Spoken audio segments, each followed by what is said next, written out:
Saur Sepuh dalam kisah Langit Membara di Bumi Jampare disajikan oleh Haravana Record.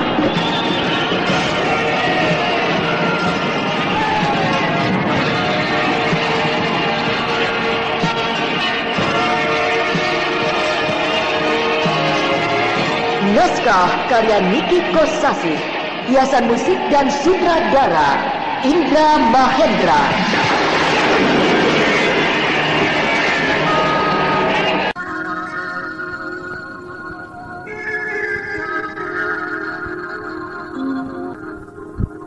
Pada kisah yang lalu, yang berjudul Istana Atap Langit, diceritakan Bentar sudah pergi meninggalkan Yayi dan Pangeran Bikram beserta para pengikutnya yang setia di dataran Timpu.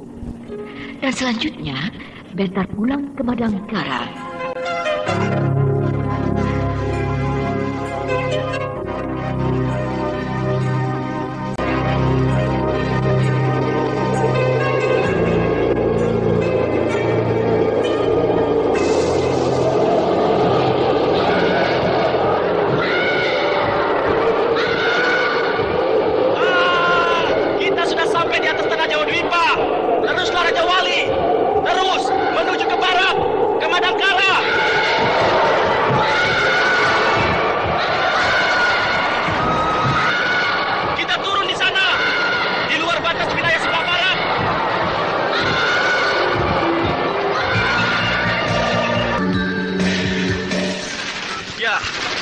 Kita sudah mendarat dengan baik di luar perbatasan ibu kota Madangkara, di tempat yang sunyi, sehingga tidak terlihat oleh orang.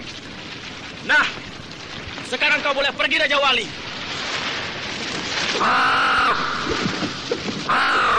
Terima kasih atas kebaikanmu. Selamat jalan. Terima kasih.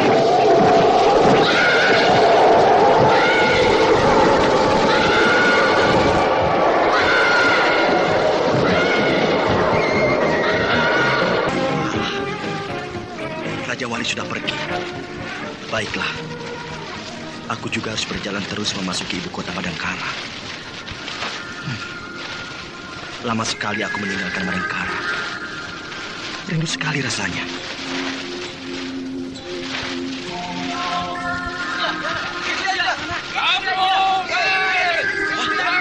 Siapa itu? Oh, satu regu pasukan Madangkara.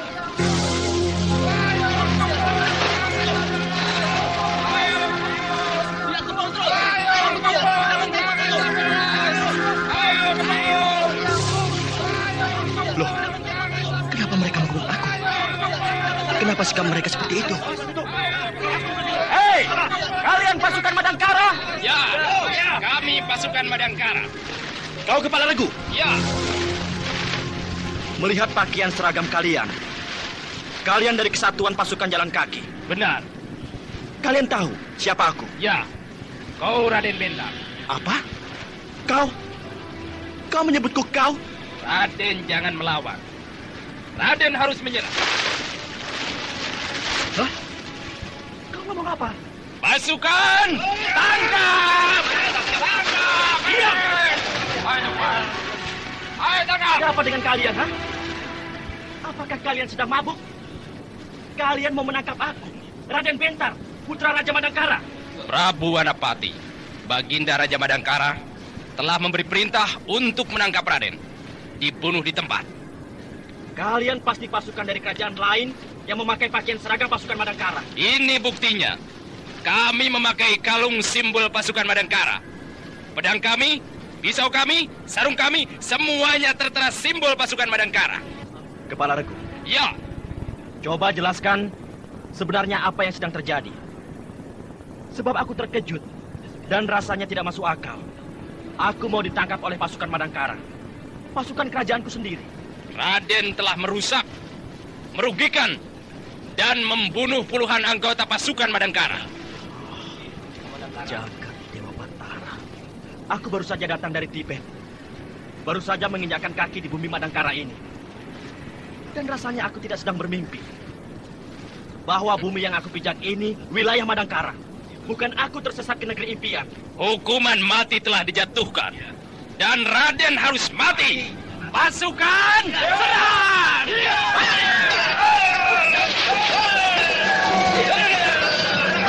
Ayo, serang! Dan sedikit peperangan pasukan Madangkara. Berarti mereka benar-benar pasukan Madangkara yang sulit. Aku tidak mau bertempur dengan pasukanku sendiri.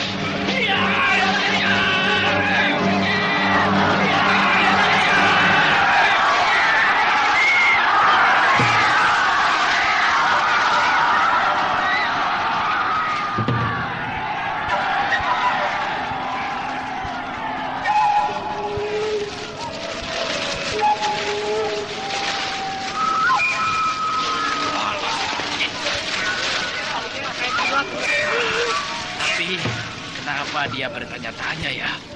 Padahal sudah 2 kali kita bertarung dengan dia. Alah, dia pura-pura saja supaya kita membatalkan penangkapan kepada dia. Tapi berbeda dengan tempo hari, waktu kita bertarung dengan dia di Bukit Salak. Waktu itu dia sangat ganas, gesit dan lincah. Tapi itu lamban sekali. Gerakannya serba perlahan. Jelas sekali kelihatan ragu-ragu. Mungkin sudah ngeri sama kita. Gentar melihat tanggungan kita dia. Dan biasanya tidak pernah jalan sendirian. Selalu berdua atau bertiga dengan para begundalnya. Raden Bentar sudah rusak pribadinya. Dia sudah tidak bisa lagi menghimpun anak buah. Ya, jadi mungkin saja telah terjadi perpecahan di antara mereka. Sudahlah, ayo kita teruskan melacak jejak. Ayo, Bentar, jejak itu.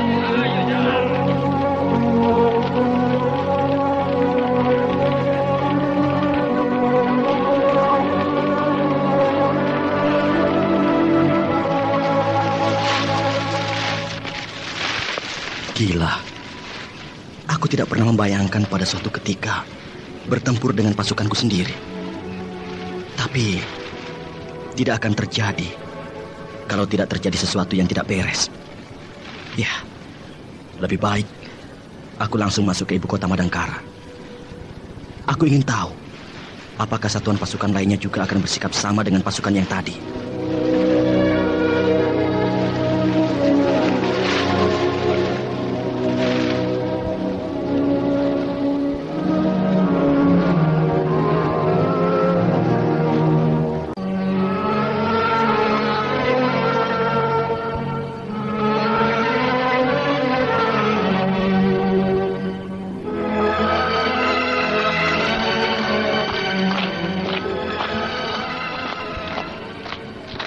Nah, itu gapura gerbang ibu kota Madangkara sudah nampak.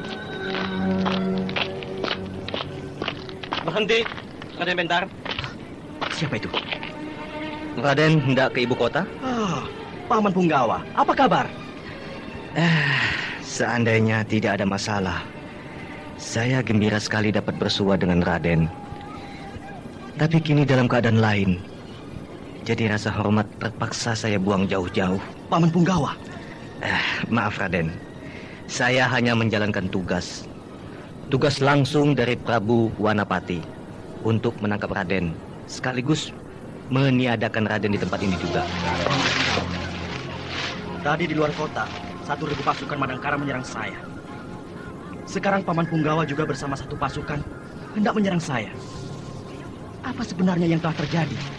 Sebenarnya Raden tidak perlu bertanya seperti itu, sebab Raden lebih tahu dari saya. Haruskah saya bersumpah? Telah ratusan kali Raden melanggar sumpah. Hah? Sumpah yang mana? Wadia Balawan! Raden Bentar, Prabu Wanapati memberi perintah tidak ada lagi perundingan dengan Raden. Dan Raden tidak boleh menginjak bumi Madangkara. Prabu Wanapati tidak sudi melihat Raden, jadi perintahnya bunuh di tempat. Dewata yang agung, adikku sendiri menyuruh membunuh aku. Apakah aku ini benar-benar berada di Madangkara? Dosa-dosa Raden sudah tidak bisa diukur lagi. Dosa? Dosa apa yang telah saya perbuat? Wadia Balawan! Diam! Semuanya diam di tempat. Dengar. Sampaikan kabarku pada adikku Prabu Wanapati. Aku baru saja datang dari Tibet. Aku minta penjelasan tentang semua yang terjadi di sini. Aku sekarang akan ke Jamparing menemui ibuku. Iya, Raden Bentar! Ibunda Raden tidak ada di Jamparing. Apa? Ibuku tidak ada? Kemana? Ibunda Raden Gusti Permaisuri sudah tidak mau lagi melihat Raden. Ya, beliau sekarang dan untuk selamanya menetap di Keraton Madangkara. Dewata yang agung. Ibuku sendiri. Diam saja tidak mau melihat aku lagi. Diam saja Raden Bentar, melamun dia. Betapa semuanya semakin tidak menentu. Aku akan melihat keadaan Kadipaten Jamparing. Iya!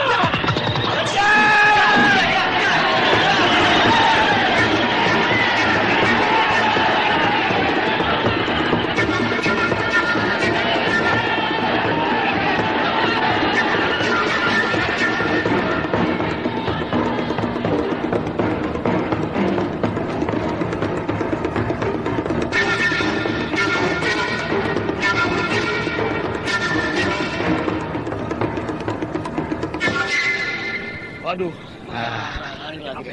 Betul. Daripada bingung melacak jejak Raden Bentar yang belum karuan dapat ditemukan, lebih baik kita pulang dulu ke keraton, lapor pada atasan. Ya, betul. Hei, lihat, ada apa tuh? Ada pasukan itu. Pasukan apa? Sama dengan kita, pasukan Madangkara. Mana? Itu sedang bergerak di lereng bukit sebelah timur itu. Oh, itu pasukan penggawa. Mau kemana mereka ya? Sama dengan kita, mengejar Raden Bentar. Mereka bergerak ke arah timur. Apakah mereka menemukan jejak Raden Bentar? Coba kau panggil. Ya baik. Saya panggil. Yo. Ya, baik. Sebentar. Oi! Penggawa! Mau kemana? Ke Jamparing. Mau apa mereka ke Jamparing? Kalian ke sini! Bergabung! Ya! Pasukan! Ayo bergerak menuju ke pasukan penggawa! Ya, Kak. Baik.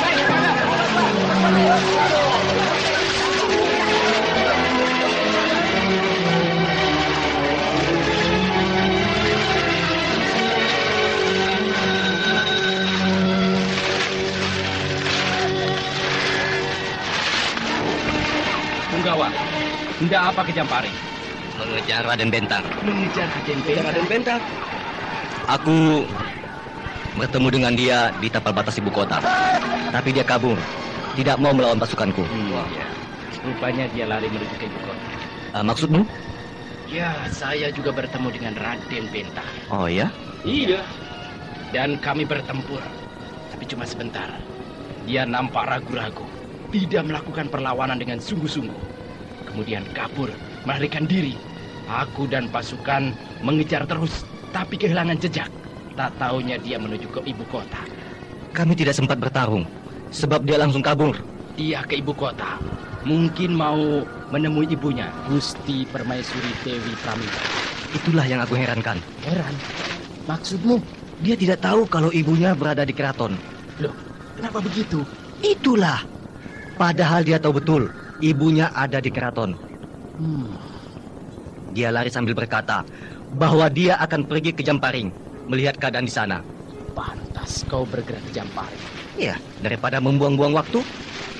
Ayo, gabungkan pasukan kita dan langsung bergerak ke Jamparing. Baik. Sebaiknya jangan ditahan dulu. Biarkan dia masuk ke dalam Kadipaten Jamparing. Setelah berada di dalam, mudah bagi kita untuk meringkusnya. Benar.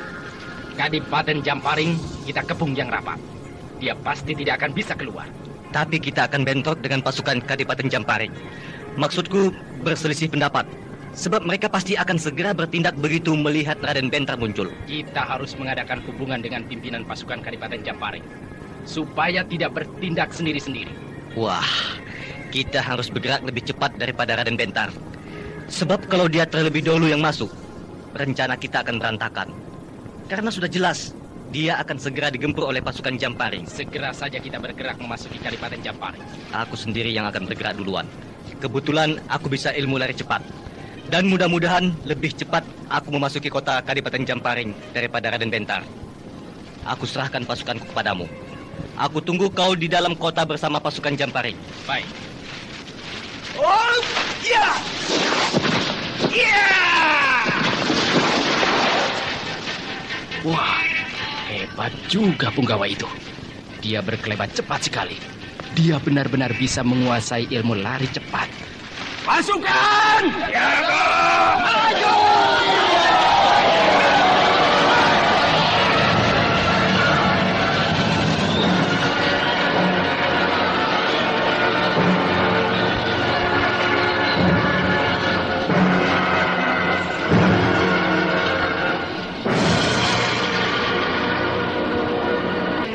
Bentar yang baru saja menginjakkan kakinya di bumi Madangkara setelah sekian lama merantau di negeri orang menjadi kalang kabut. Di mana-mana pasukan Madangkara mencari dirinya untuk dihabisi riwayatnya. Bahkan Prabu Wanapati, adik angkatnya, sudah mengeluarkan perintah untuk membunuhnya.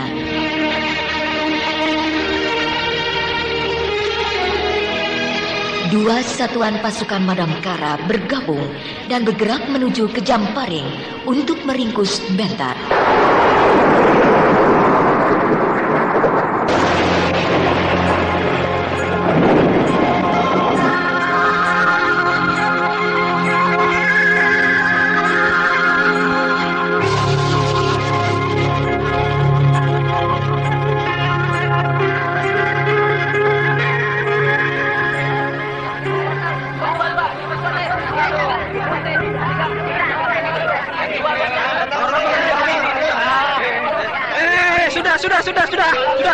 Sudah.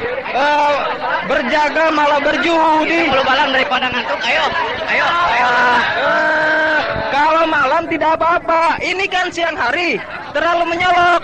Kalau ketahuan Senopati, tidak enak kan? Belum malam. Nah, tuh kan. Senopati datang. Ayo, bereskan semuanya. Dadu, sintir itu masukkan. Juga uang-uang logamnya yang berserakan di atas tikar itu. Ayo, bereskan cepat. Bukan Senopati. Wah, aku kira Senopati yang datang. Tak taunya Punggawa. Ada apa Punggawa? Kenapa kau datang ke sini? Ada berita dari keraton? Raden Bentar datang. Hah? Raden Bentar? Iya.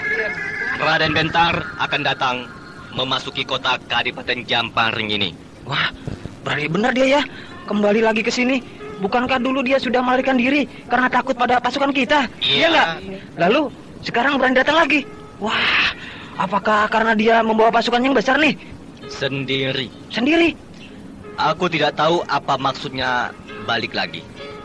Sendirian lagi. Wah, berani juga ya. Sedangkan dulu saja waktu digempur, anak buahnya cukup banyak melarikan diri. Mungkin dia sudah mendapat ilmu. Dengan ilmunya itu, dia mau mencoba untuk bercokol kembali di sini, malang melintang dan merajalela seperti dulu.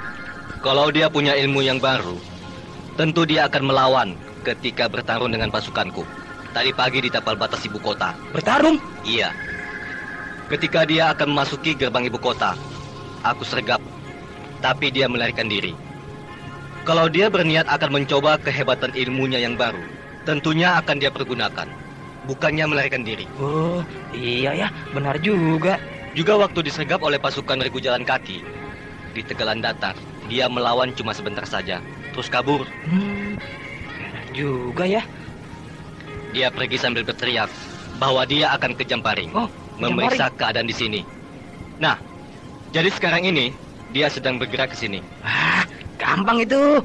Kita gempur saja rame-rame. Jangan. Kalau begitu nongol langsung digempur, tidak akan tertangkap, sebab dia pasti akan kabur. Oh iya, benar juga. Lalu? Biarkan dia masuk. Setelah masuk, berada di dalam kota, baru kita kepung dengan rapat. Dengan demikian tidak ada celah bagi dia untuk meloloskan diri. Ya, baik. Aku setuju.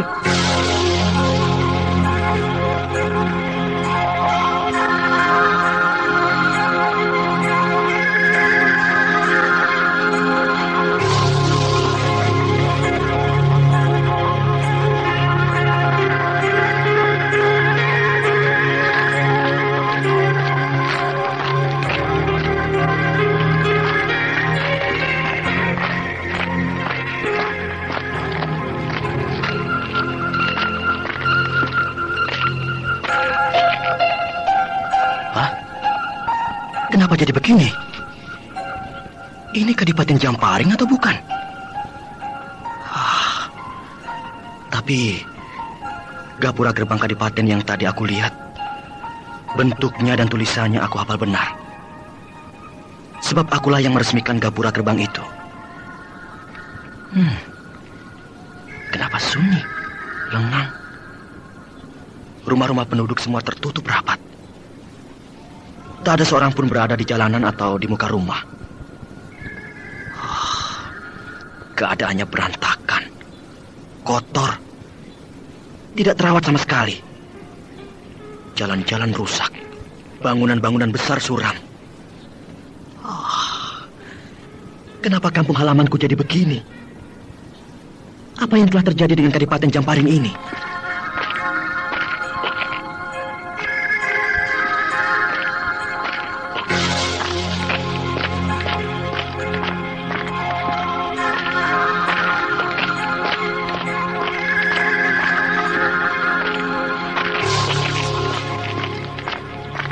Nah, itu rumahku.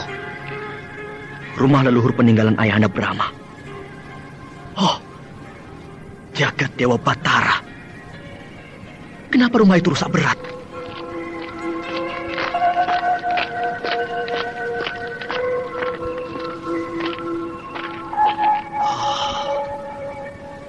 Pagar yang indah itu kotor, dekil, tidak terawat sama sekali. Temboknya retak-retak. Dan halaman itu rumput tumbuh dengan liar. Tanaman-tanaman berantakan tidak karuan. Rumahku, rumah leluhur yang elok, yang selalu aku jaga, aku rawat dengan sungguh-sungguh, jadi ancur-ancuran begitu.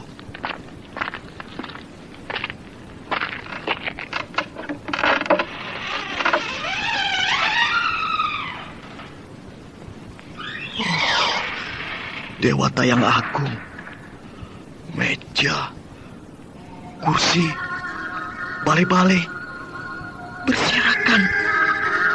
Lantai penuh debu dan benda-benda serta sampah. Sarang laba-laba memenuhi langit-langit dan atap. Aku tidak mengerti. Aku tidak mengerti.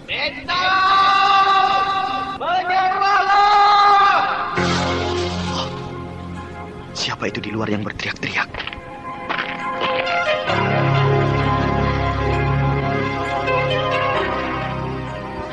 Punggawa! Rumah ini sudah kami kepung. Menyerahlah! Punggawa! Dan kalian semua pasukan Madangkara! Kalian semua terkutuk! Aku sedang berduka! Kadipaten Jamparing, kampung halamanku ini rusak berat! Dan rumah ini, rumah leluhur peninggalan Ayahanda Brahma, Brahma Kumbara bekas raja kalian, hancur berantakan. Dan sekarang kalian akan menyerang aku.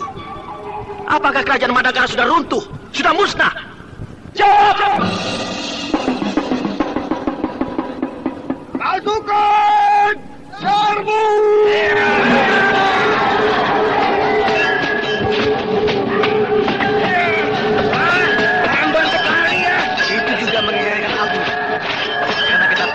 Bentar yang dulu gesit, angkat dan kejam.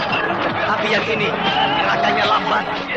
Mungkin dia sudah punya cara bertarung yang baru. Iya, mungkin juga. Ada yang bertarung dengan ragu-ragu, tidak sungguh-sungguh. Mungkin itu hanya siasat saja. Tahu-tahu dia mengeluarkan ilmunya yang baru. Yang nggak siap.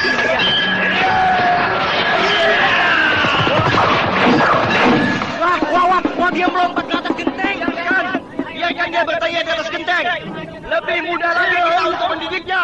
Ayo melingkar, kita belum rumah itu.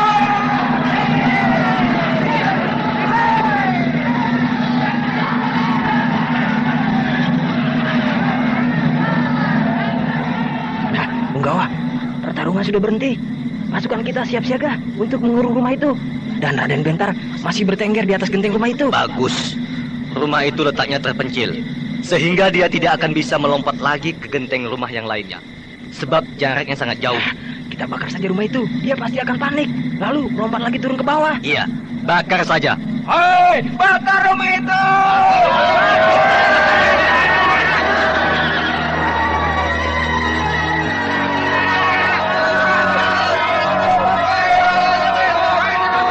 Keparat! Kalian mau membakar rumah ini. Rumah leluhur peninggalan Brahma. Tidak akan kubiarkan siapapun yang memusnahkan rumah ini. Iya!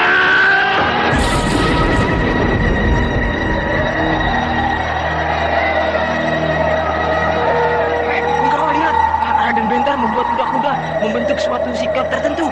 Pasti dia akan mengeluarkan ilmu kadekjayaannya. Iya, mendengar rumah itu mau dibakar, dia marah. Biarkan saja dia mau berbuat apa saja. Pokoknya rumah itu dibakar. Ayo cepat, pasukan! Bakar rumah itu!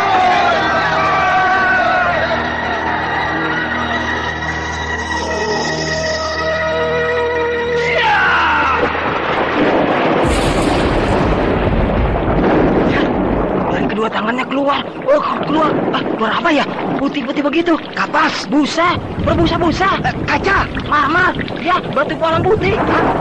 Banyak banget.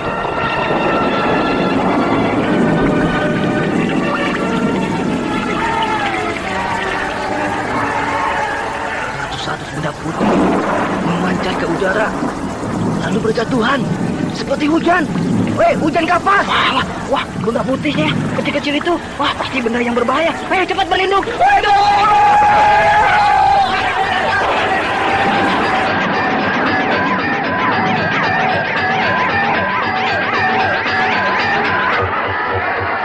Gawat, lihat. Aneh banget ya. Ada apa? Mencair. Iya betul, mencair. Benda-benda putih itu tersangkut di pohon-pohon, menempel pada daun-daun. Tapi lama-lama berubah menjadi air, menetes-netes. Iya, yang di tangan juga tuh mencair jadi air. Ada apa itu ya? Tahu. Dan ilmu ini, ilmu apa yang dipergunakan Raden Bentar itu? Aneh sekali.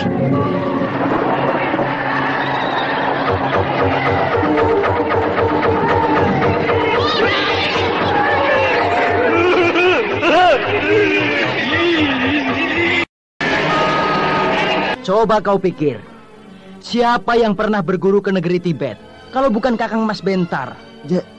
Jadi? Rai Paksi, persoalan itu kita tunda dulu. Sekarang, ceritakan terus. Setelah bertempur itu, terus bagaimana? Waktu itu yang bertempur dengan Raden Bentar, gabungan tidak satuan pasukan. Pasukan hamba, pasukan jalan kaki, dan pasukan Kadipaten Jamparing. Ya, lalu? Karena kami tidak tahan terhadap gempuran hawa dingin yang amat sangat, kami mundur, mencari tempat yang hangat, dan kami kehilangan jejak sampai sekarang. Bagaimana menurut pendapatmu, Panglima Kumala? Saya tidak berani gegabah bertindak dalam hal ini. Berilah saya berpikir barang 2 atau 3 hari. Ya, baik.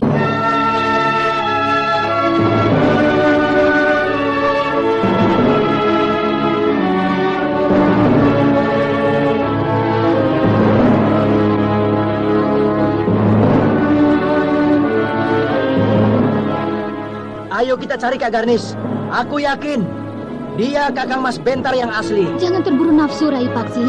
Lalu? Untuk menentukan yang asli dan bukan, kita harus berlaku cermat dan teliti.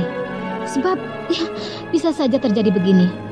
Bentar kembali lagi ke Tibet untuk memperdalam ilmunya sampai dia menguasai ilmu salju.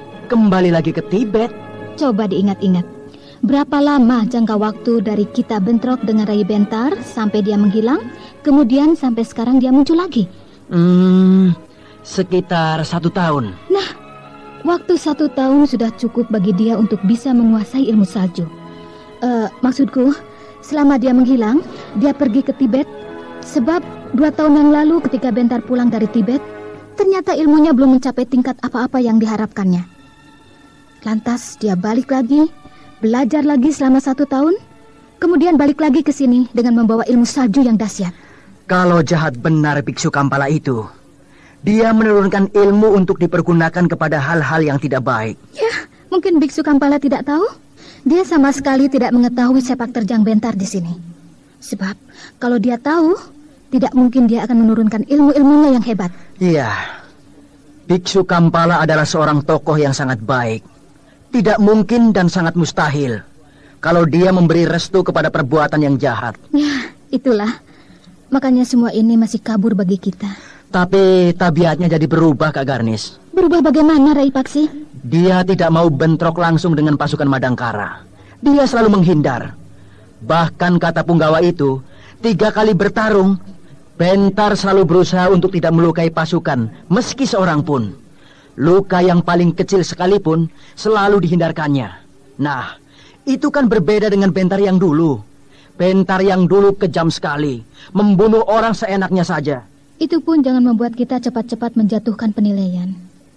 Sebab untuk mencapai suatu keinginan, orang bisa menempuh jalan dengan segala cara. Dari cara yang terkasar sampai cara yang terhalus.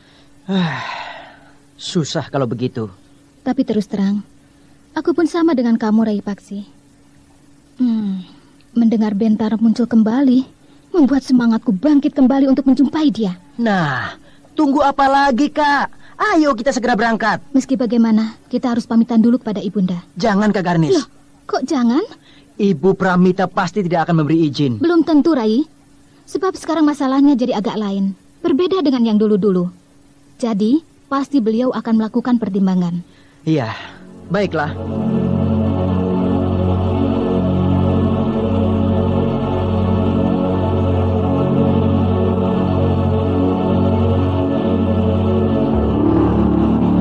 Sekarang begini. 10 orang naik ke atas pohon. 1 pohon, 1 orang. Baik. Kalian berlaku sebagai musuh yang mengintai dari atas pohon. Siap untuk menyerang musuh yang berada di bawah. Baik. Dan kau, Dewi Rara, Iya, Paman. kau serang semua musuh yang berada di atas pohon itu. Semuanya. Baik, Paman. Dan kalian sisanya menyerang Dewi Rara Amiyati di bawah. Jadi, ketika pertarungan sedang berlangsung, 10 orang yang bertengger di atas pohon membokong Dewi Rara dengan melontarkan pisau-pisau kecil. Paham? Paham. Lakukan.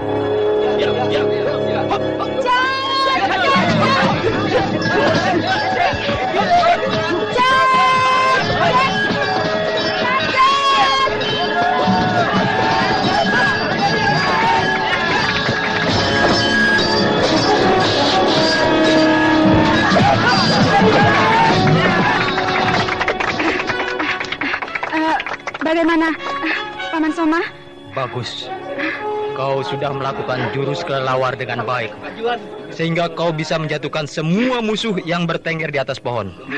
Tapi masih saja penyakit lamamu kambuh. Lamban? Ya, kau terlambat. Jurus kelelawar memang sangat ampuh untuk merontokkan musuh yang bertengger di atas pohon. Dan kau sudah melakukan dengan baik. Kau berubah seperti seekor kelelawar yang menyambar-nyambar mangsanya, menerjang buah-buahan yang matang yang bergelantungan di atas pohon. Tapi karena kau melakukan dengan lambat, maka buah-buahan itu tidak kena dengan telap. Memang semuanya jatuh ke tanah karena buah-buahan itu dalam keadaan diam. Tapi kau harus ingat, Dewi Rara, musuh-musuh yang bergelantungan di atas pohon itu bukan buah-buahan yang matang, yang diam, tapi mereka semuanya melakukan perlawanan. Iya, Paman. Waktu kau bertarung di bawah, menghadapi 5 orang lawan, kau bertarung sangat baik. Dan ketika 5 orang lawanmu serentak mundur, maksud mereka untuk memberi kesempatan kepada teman-temannya yang berada di atas pohon untuk menyerangmu dengan gempuran-gempuran pisau, kau berhasil merontokkan semua pisau dengan memutar-mutarkan pedangmu. Lalu kau berkelebat, melompat ke atas pohon untuk menggempur para pembokong. Tapi dari tahap demi tahap itu, nampak jelas kau sangat lamban melakukannya. Iya, Paman. Dan itu sangat berbahaya, Dewi Rara. Sebab dalam sebuah pertarungan yang penting, terlambat satu kejap saja akan berakibat malapetaka bagi dirimu. Jiwamu bisa melayang. Iya, Paman. Ya, aku tidak bisa menyalahkanmu. Sebab semuanya itu sudah merupakan pembawaanmu. Kau dibesarkan di dalam lingkungan keraton dengan peraturan adat dan tata cara yang ketat, membuat segala gerak-gerikmu lamban, kurang gesit dan tangkas. Maklum, kau Sekar Kedaton, kembang keraton Madangkara. Julukan itu hendaknya dibuang jauh-jauh.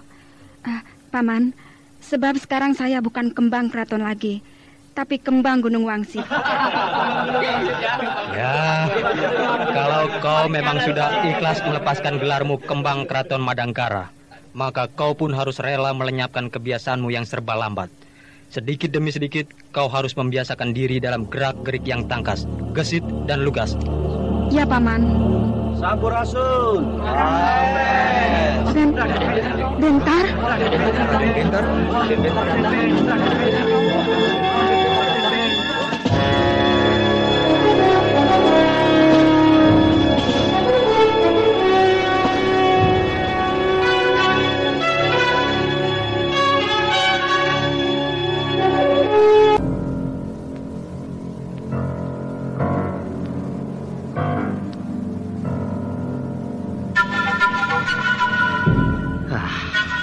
Saya datang ke Padepokan Gunung Wangsit ini dengan hati yang gembira.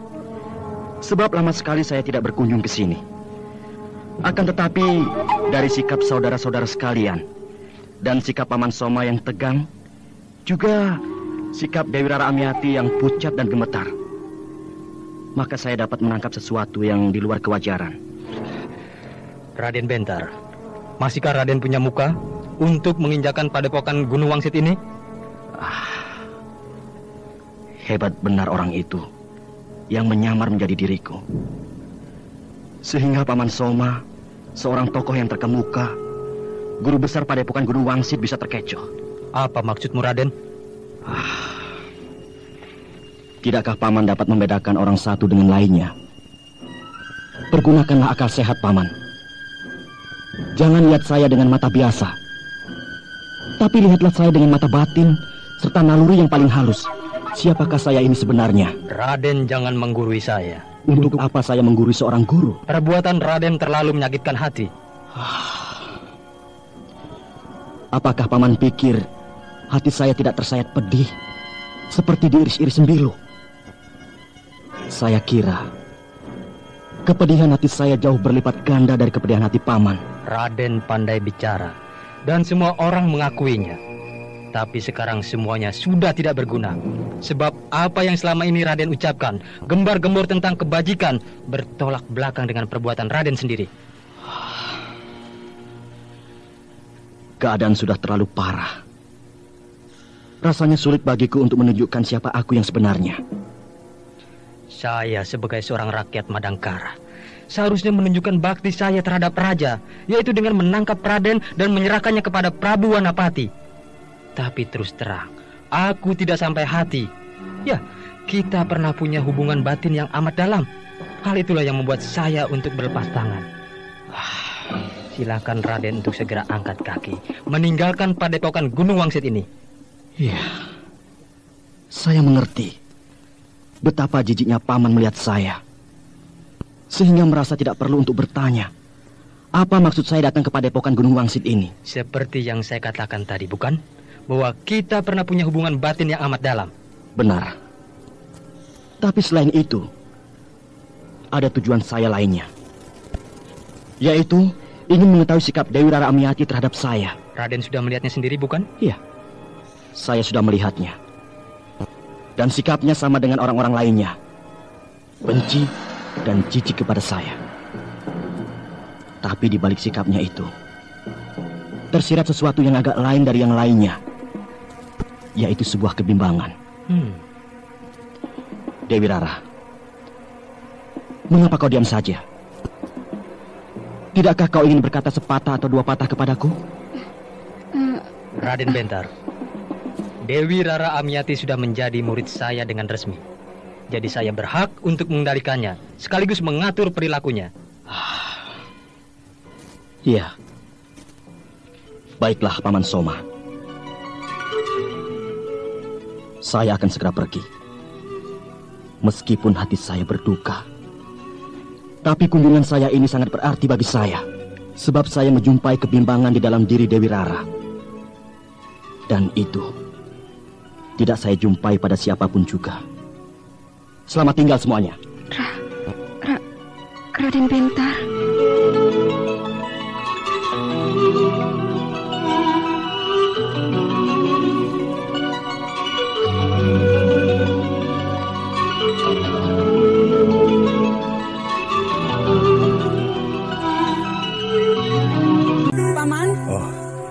Dewi Rara Amiati, kesinilah. Duduklah di sini. Iya, Paman. Aku sengaja memanggilmu, sebab sejak kemarin, ketika Bentar datang ke sini, kau jadi banyak melamun. Nah, apakah kedatangan Bentar itu membuat hatimu menjadi resah? Tidak, Paman. Berlakulah seperti biasanya. Kau seorang murid yang baik, selalu jujur dan berkata terus terang, apa adanya. Dan sikap yang seperti itu harus kau pertahankan terus, termasuk kegundahanmu terhadap Bentar. Saya kasihan kepadanya, Paman. Ya, aku mengerti. Sebab antara kau dengan Bentar pernah punya hubungan tertentu yang mungkin akan sangat mengesankan bagi anak-anak muda seperti kamu. Coba katakan, mengapa kau merasa kasihan?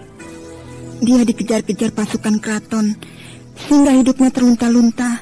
Ya, memang itu wajar. Sebab Raden Bentar seorang bangsawan terkemuka, yang biasa hidup enak di lingkungan keraton. Sekarang tidak punya tempat tinggal yang tetap. Hidup dalam ancaman yang sewaktu-waktu dapat merenggut jiwanya. Memang patut dikasihani. Iya, Paman. Nah, syarat dan tugas seorang pendekar di dalam menjunjung tinggi keadilan dan kebenaran cukup banyak. Nah, coba kau sebutkan yang ada hubungannya dengan perkara yang menyangkut Bentar. Harus berani mengorbankan kepentingan pribadi demi terwujudnya kepentingan orang banyak. Nah, sudah jelas bukan? Bentar hanya satu orang, sedangkan rakyat Madangkara berlaksa-laksa. Jadi kita harus berani menyingkirkan jauh-jauh perasaan kasihan kepada Bentar. Sebab Bentar telah merugikan orang banyak, khususnya rakyat Madangkara. Iya, Paman. Perintah Prabu Wanapati, Raja Madangkara, sangat tepat. Bentar dianggap telah membuat resah dan merugikan rakyat. Maka Bentar harus dilenyapkan. Mengapa harus dibunuh, Paman? Tidak adakah cara lain yang agak lunak? Misalnya ditangkap saja, kemudian diadili, lalu dihukum. Dengan demikian, ada harapan bagi Bentar menyadari kesalahannya. Selanjutnya kembali ke jalan yang benar. Hal itu sudah dilakukan oleh Prabu Wanapati. Sebanyak 3 kali diperingati. Dipanggil ke keraton untuk diajak bicara baik-baik, tapi menolak. Kemudian diberi waktu untuk menyerahkan diri. Tidak juga datang. Ya, terpaksa ditindak. Bukannya sadar dengan memperhatikan seruan Prabu Wanapati, malah sebaliknya, semakin merajalela. Di mana-mana membuat huru-hara, perampokan, pemerkosaan, dan pembunuhan. Nah, apakah orang yang demikian masih berguna untuk masyarakat? Ya, Paman, tentu tidak. Ya, sejak usia remaja, Bentar memang telah menunjukkan sikap yang menentang. Maksudku, di balik wataknya yang arif dan bijaksana, tersembunyi sebuah watak yang berbahaya, yaitu tabiat menentang dan keras kepala. Nah, tabiat yang tidak baik itu nampak jelas ketika dia mabuk asmara dengan Lasmini. Waktu itu, semuanya menjadi sedih dan prihatin. Ibunda Pramita amat berduka melihat Bentar jatuh ke dalam pelukan Lasmini, wanita nakal yang binal. Mantili dan Gotawa murka. Bahkan Mantili karena saking murkanya bertempur dengan Lasmini. Begitu pula kerabat keraton, semuanya menunjukkan sikap yang tidak setuju dan rame-rame menasihati Bentar agar menjauhi Lasmini. Tapi Bentar tidak mengindahkan semuanya itu. Dia tetap melakukan hubungan dengan Lasmini secara sembunyi-sembunyi. Maaf, Paman tidak bermaksud mengungkit-ungkit masa lalu, membangkitkan luka lama, membangkitkan dendam kesumat. Akan tetapi, pengalaman adalah guru yang paling baik, di mana kita bisa bercermin kepadanya. Iya, Paman. Nah, hari sudah siang. Tadi pagi kau sudah melakukan latihan dengan keras. Kembalilah ke pondokanmu dan istirahatlah. Nanti sore kita berlatih lagi. Baik, Paman.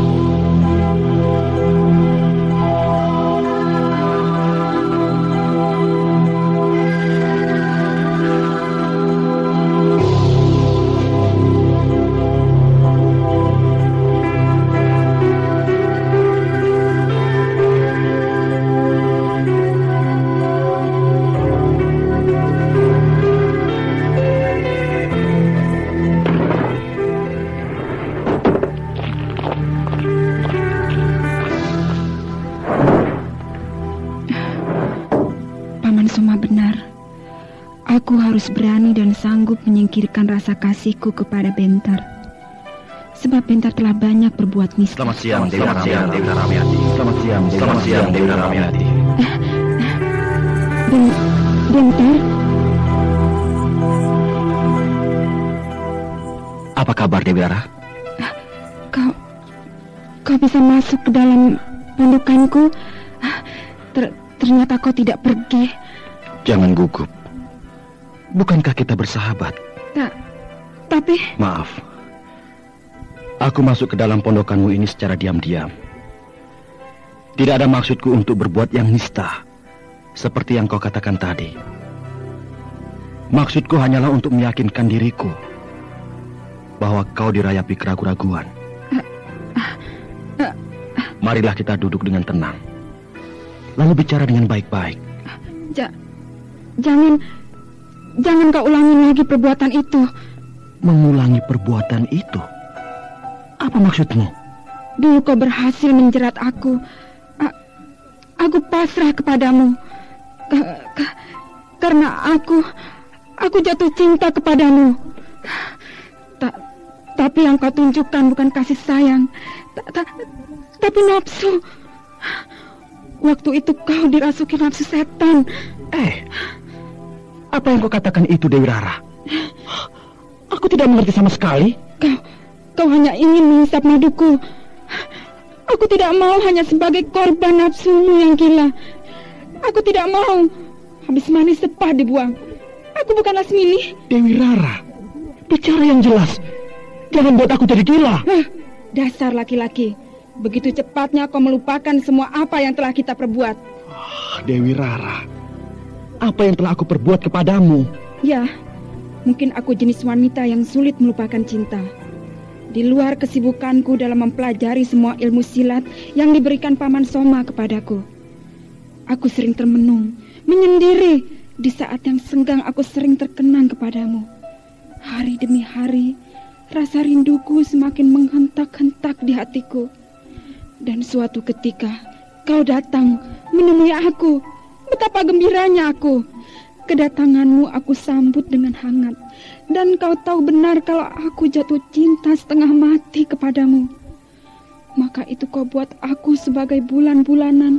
Aku rela, aku pasrah, karena aku mencintaimu. Tapi, untunglah aku masih sadar. Meskipun bara api asmara membakar sekujur tubuhku, aku tidak mau berbuat gila. Dan aku menolak ajakanmu yang nista. Aku tidak mau terseret ke dalam nafsu birahi yang kau minta. Kapan itu, Dewi Rara? Kapan peristiwa itu terjadi? 1 tahun yang lalu. 1 tahun yang lalu? Iya, 2 bulan setelah kau pulang dari negeri Tibet.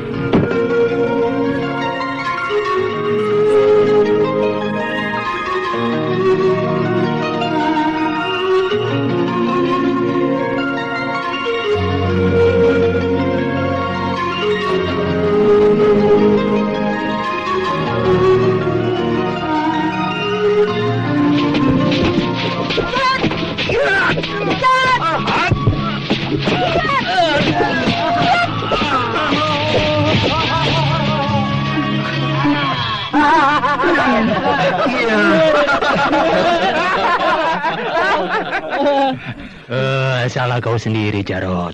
Kenapa menangkis tendangan kaki Dewi Rara pakai siku?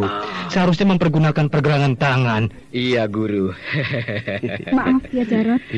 Aku menendang terlalu keras. Tidak apa, Dewi Rara.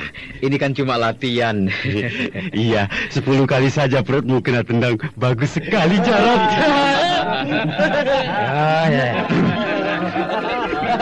Ya, aku kira hari ini latihan kita cukup. Sebab kau, Dewi Rara, sudah ada peningkatan di dalam mempergunakan jurus tendangan tetek karang. Iya, Paman. Sampurasun. Apa kabar saudara-saudara? Bentar. Raden Bentar. Padepokan Wangsit ini semakin hebat saja, Paman Soma. Ya, begitulah, Raden. Raden Bentar, kapan pulang dari Tibet? Sudah lama juga. Oh ya? Ya, tapi Maklum banyak kesibukan, sehingga baru sekarang bisa berkunjung ke sini.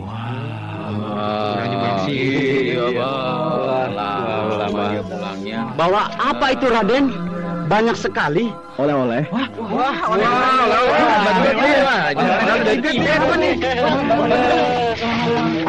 Apa ini? Seperti beras. Itu sorghum. Sorghum? Apa itu sorghum, Raden? Aduh, sorghum. Bukan sorghum. Makanan utama orang Tibet. Kalau di sini beras, di sana sorghum. Dari gandum. Biasa juga disebut samba. Samba. Oh ya, dan yang ini teh asli buatan Tibet. Kalau yang ini mentega. Mentega ini untuk campuran minum teh, diberi garam sedikit. Iya. Minum teh pakai garam dan mentega, bagaimana rasanya, Raden? Kalau kita bisa mual, rasanya enak. Tapi di Tibet, itu minuman yang istimewa. Nah, ini minyak yak. Minyak? Iya. Minyak? Minyak ini dibuat dari gaji yak. Yak itu apa, Raden? Kerbau. Kerbau? Di sini namanya kerbau. Iya. Kalau di Tibet, namanya yak. Tapi agak berbeda sedikit. Tanduk yak melengkung ke atas, panjang, dan bulunya tebal. Maklum, binatang yang hidup di negeri yang hawanya dingin, rata-rata bulunya tebal. Oh, dagingnya enak. Bisa dimakan seperti daging kerbau, Dan? Tentu saja bisa. Bahkan menjadi makanan utama di samping sorghum samba. Iya. Itu sama juga. Wah, berat di sini. Ini dagingnya. Daging yak. Sudah dikeringkan. Dendengnya sama dengan dendeng buatan sini kan? Juga dagingnya sama dengan daging kerbau. Oh iya. Benar. Iya. Wah, hari ini kita makan besar. Makan masakan Tibet. Iya. Hari ini kita jadi orang Tibet.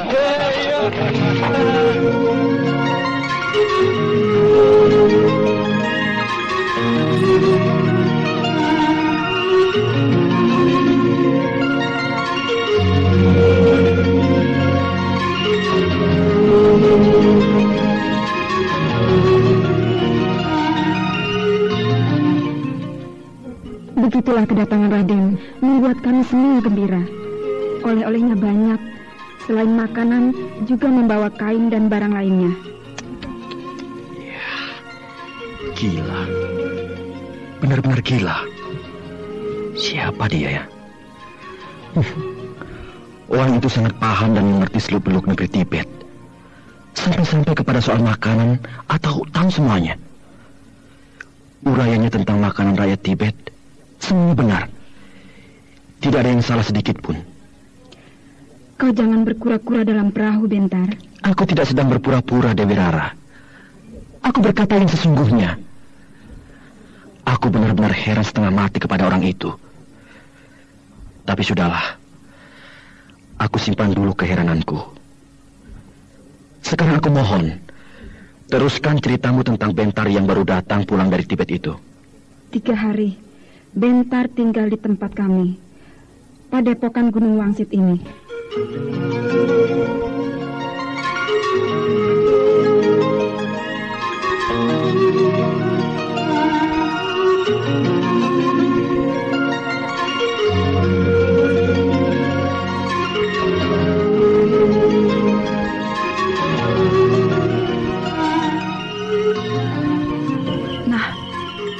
Begitulah ceritanya, Raden Bentar.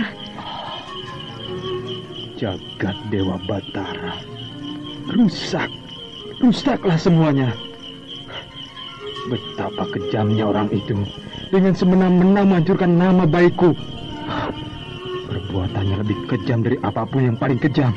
Memang, kau kejam, Bentar. Aku? Kau yakin bahwa orang yang mengaku dirinya Raden Bentar yang hendak menodai kamu itu adalah aku? Hebat sekali orang itu. Tapi dia seorang yang jahanam. Sesal kemudian tidak berguna, bukan? Aku pernah memelukmu, menciummu.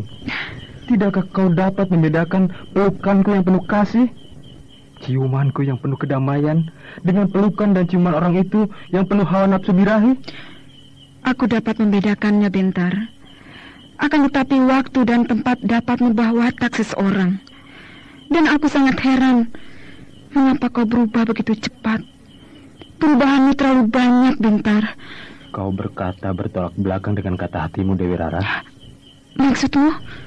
Sejak tadi siang pertama aku datang, sudah tersirat di hati kecilmu tentang sebuah kebimbangan, bahwa aku adalah Bentar yang asli, yang sebenarnya. Tapi sekarang kau berkata lain. Itu tidak lain, hanyalah suatu usaha pancingan semata-mata agar aku lebih merasa yakin. Baiklah, aku tidak akan mendesakmu. Tapi tolong ceritakan kepadaku tentang Raden Bentar yang telah berbuat tidak senonoh kepadamu.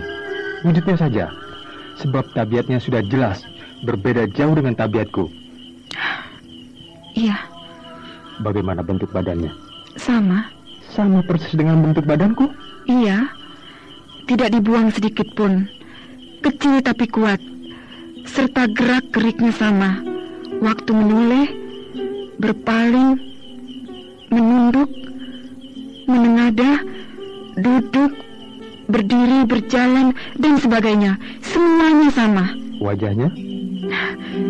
Hidungnya, bibirnya, dagu, kening, alis mata, rambut, dan kedua matanya sama.